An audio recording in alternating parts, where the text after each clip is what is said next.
Hi, and thanks for joining us today. We have with us today Kirsty Donnelly, our CEO. We're interviewing Kirsty because we've recently published a productivity report. And in that report, we interviewed many leaders and many working age adults in the UK. And what we found from that report and our surveys and our discussions with them is that a large quantity of working age adults and senior leads in business in the country think that we do not have the skills in our current workforce to increase productivity and meet the coming skills needs of the fourth industrial revolution going forward. We're also going to be discussing some of the government changes that have come out of the budget, because the government has said that they're going to put back the lifelong loan entitlement for a further year. Now, that could be a good thing. It could be a challenge, but I'm going to be asking Kirsty what her thoughts are on that. So, welcome, Kirsty. Why is lifelong learning so important? Well, Brian, it's a great question because, for me, lifelong learning is the bedrock of why, from when we start learning right through to when we stop. When is that, the whole cradle to grave? Because lifelong learning is the opportunity to stay lifelong employable. Now, obviously, when we're learning at 5 and 6 and 7 and 11 and so on, when maybe not thinking about our employability at that moment in time, that much more is about the role that education plays in starting to open up the choices that as adults we're then able to go on and take advantage of if we're lucky. But of course, as we know, there are so many people in this country who don't have the skills to stay employable or even become employable. And so for me, lifelong learning is about that bridge from when you maybe have left education, whatever your experience has been, good, bad, or indifferent. Lifelong learning is there to provide that opportunity to enable people to carry on learning throughout life. And in the main, whilst learning is good for us, whatever, I mean, whether, they're the hobbies that we learn or things we enjoy doing, ultimately, though, I think in the context of the conversation we're having, I do see lifelong learning as being about staying lifelong employable. And at the end of the day, skills lead to wealth creation in some form or another, which then lead to people having better lives. Yeah. Okay, so we've recently published our productivity report. And as part of that research, we surveyed over 1,000 leaders and over 2,000 people. And there were some really interesting stats that came out of that. And I've got to read a card here, everybody, because there's no way I'll remember these. So a sizable majority of the senior decision makers, 74%, so that's over 9 in 10, said that building their workforce's skills is crucial for boosting productivity. But they also, a lot of them spoke about the fact that automation, the new digital age, the fourth industrial revolution is having effect on workforce needs and workforce skills needs. But the government seemed quite heftily concentrated on school and pre-16 and 16 to 18. But we've got a massive workforce at the moment, and we're, I think, 14th in a list of about 30 countries when it comes to productivity. And I think Ireland, productivity per head, this is per hour, is about £78.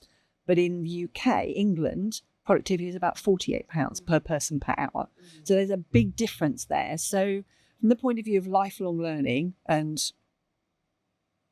what we're going to do in the future and how we're going to address this, what do you think the government should be concentrating on in terms of lifelong learning, taking into account the fact that we've just put back the lifelong loan entitlement for a further year as part of the budget announcement last week? Yeah, no, look, there's a lot to unpack in there, Brian, and I don't disagree with you. And look, at the simple fact is we are lagging. We're lagging behind our European counterparts in terms of productivity and in terms of other measures as well, and in terms of even where we land in PISA measures, even not that we even are part of the PISA. That's another story for another topic for another day, I think, actually. Why aren't we measuring ourselves against PISA? But anyway, let's get back to your main question. I think, look, if I was being optimistic for a moment, we have got a new government. It's a change in 14 years. We needed a change. The good old adage, a change is as good as a rest. I think this Labour government have come into power genuinely wanting to believe that skills are a fundamental bedrock to productivity and to the productivity problems that we face as a country. However, you are quite right.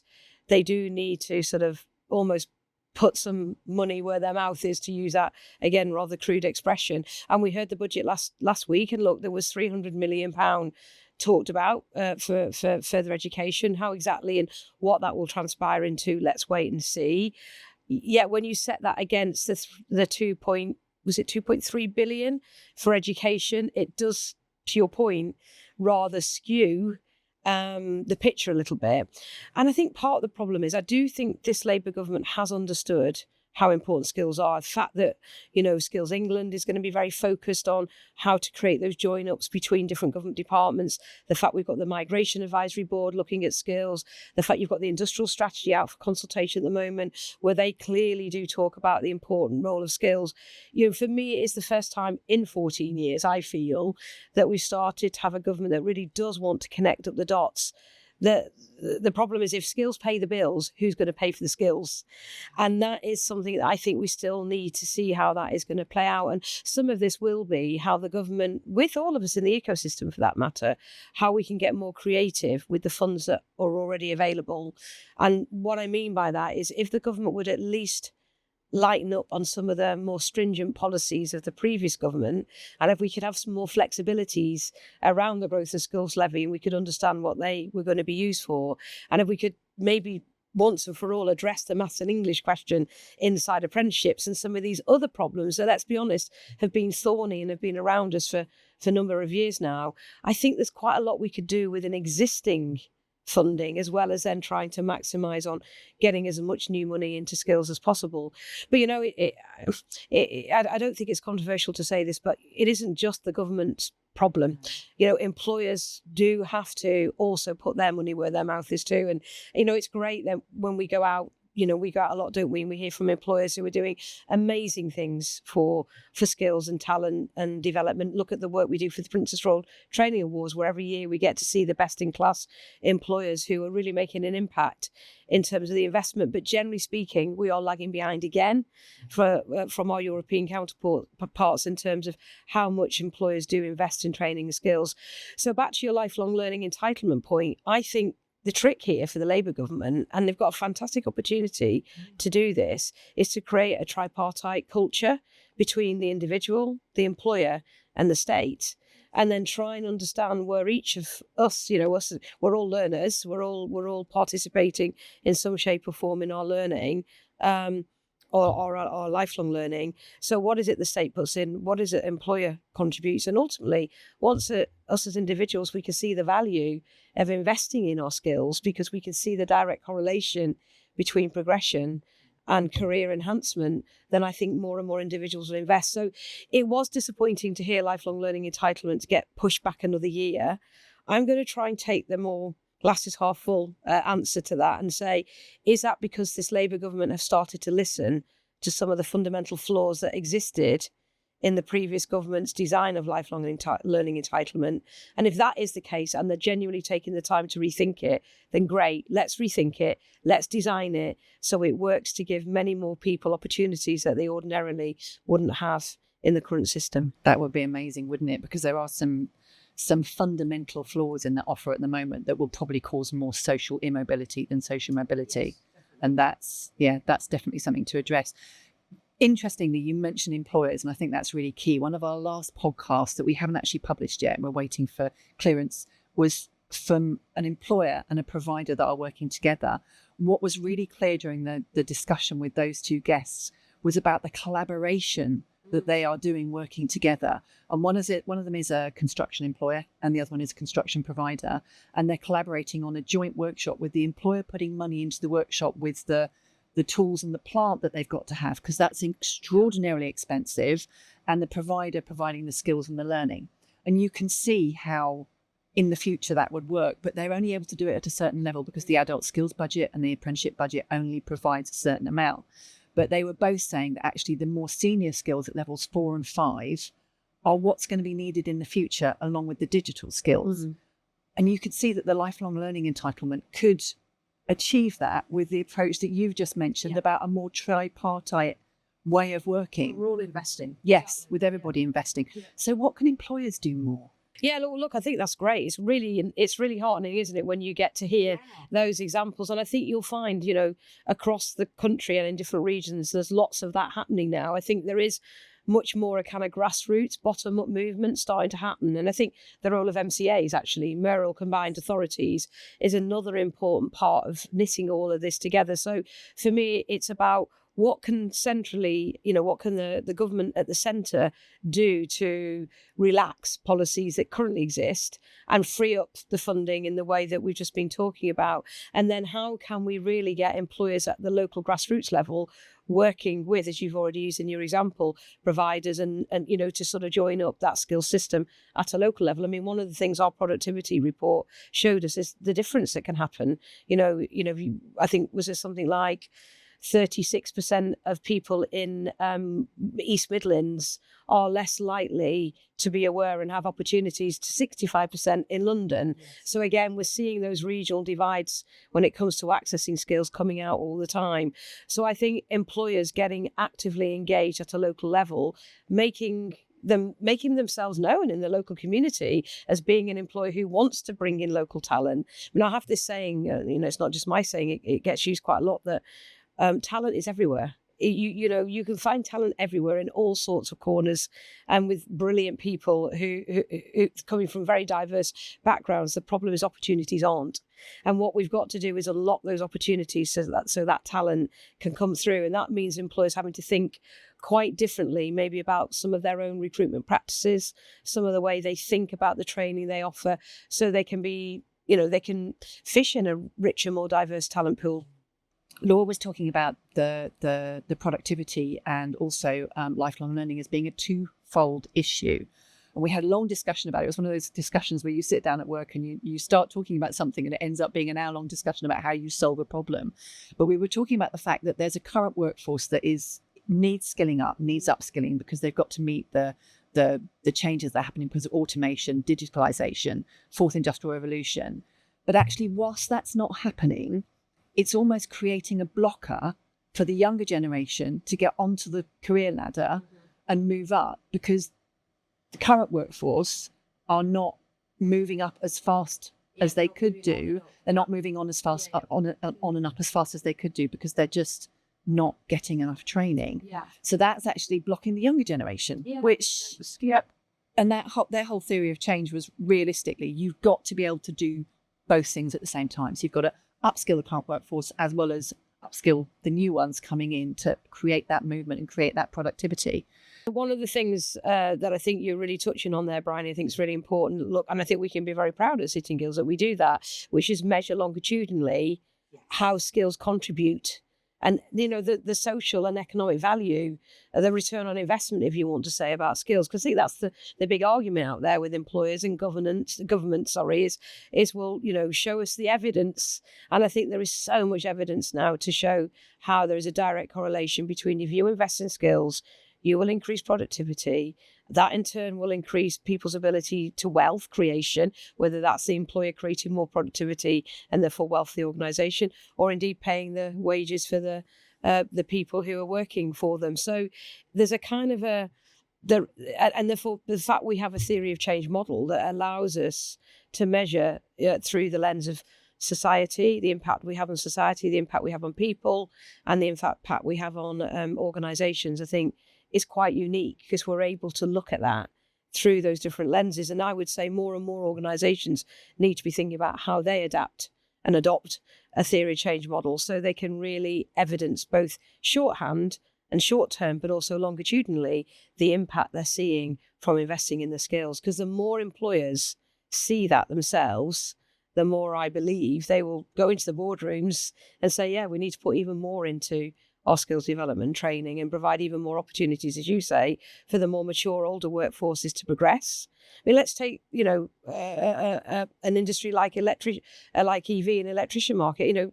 Once upon a time, before we had the EV market, an electrician was an electrician. You did domestic, or you did buildings, or now an electrician can be an electrician and they can be an EV fitter. So how do you create these dynamics where those core fundamental skills are still there and needed, but then how we add on and enhance with these newer skills? Yeah, absolutely. Okay, industrial strategy.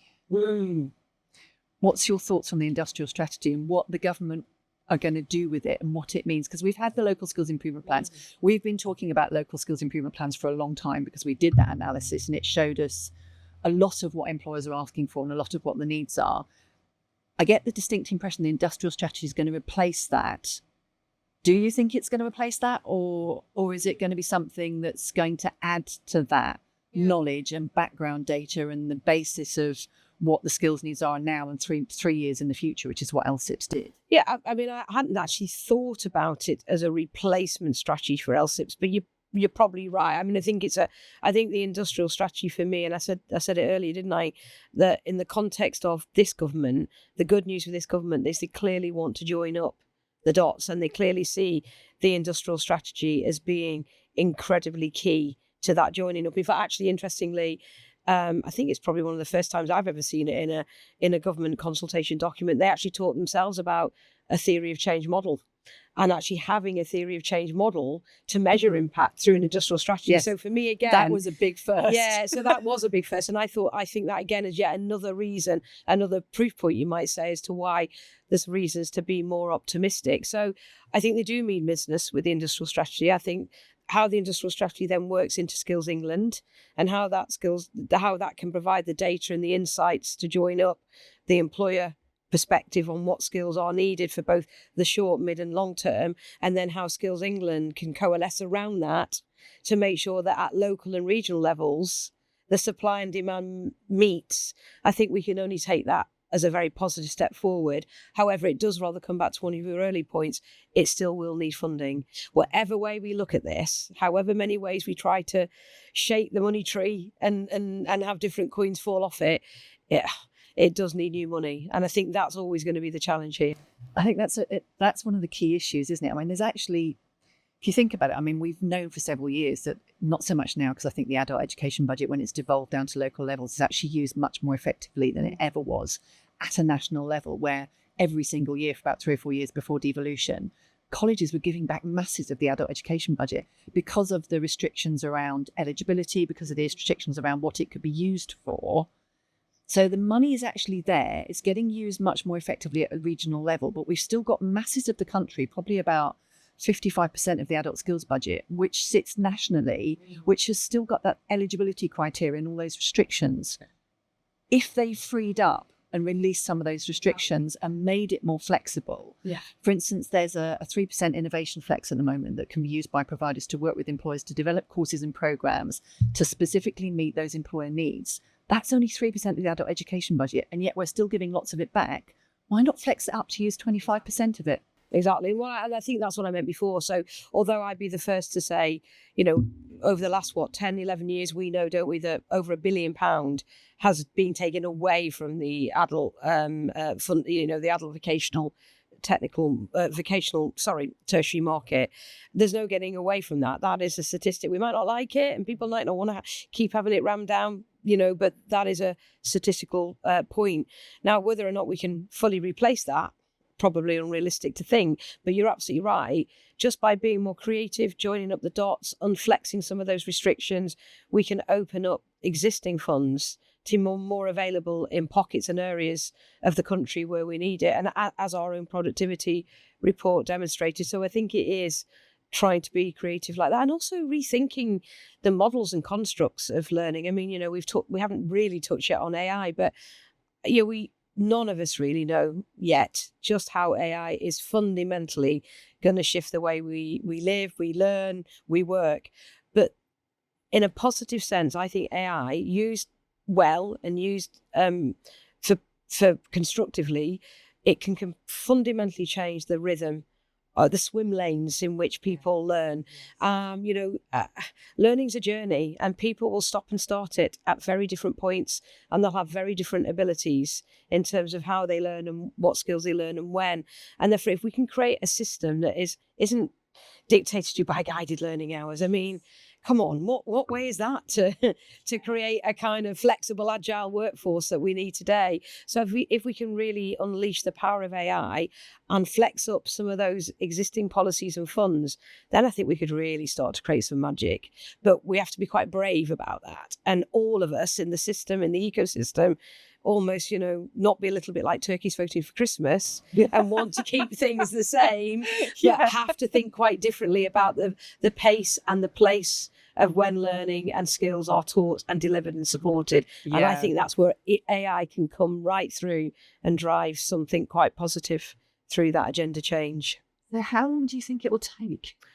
Goodness me, gosh, what a question. I mean, I've been in and around, very proud to have been in and around the skills sector in one form or another for 35 years now. And I've seen some things come and go, and I've seen things come back round the loop again. I don't know that it'll ever be a defining moment where we go, we've got there. But I think, in context of what I've just been saying about AI and this government and employers all getting a bit more on board and joining up, I think the next 5 years we could do some really serious good work in terms of creating a much more cultural approach to our lifelong learning for lifelong employability. But it is a cultural change that we need, and we all need to think quite differently about it. It's fundamentally different now, though, isn't it? Because of AI. It's such a different way of looking at the world and such a different way of taking on board information and using information.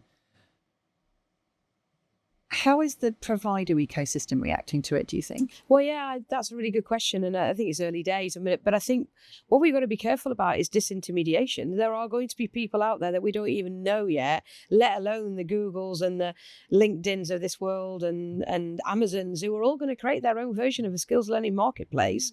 So I think we are going to see a quite different ecosystem start to emerge, actually. And I think that's one of the challenges and one of the opportunities for us, is how do we think quite differently about the component role any one of us might play in someone's journey. But I think it's early days, and I think the biggest issue, of course, with AI is being able to invest in the right parts of AI that you believe as a provider are going to most make the difference to how you're thinking about what you're teaching, what you're learning, what you're supporting. But I guess my approach would be to really think about the learner journey ecosystem that you as a provider might be trying to achieve, and then really look really hard at where AI could come along and really positively disrupt it. Because my advice is, if you don't do it yourself, someone's going to come and do it to you. Yeah. And ultimately, I do believe the power will ultimately be with the learner.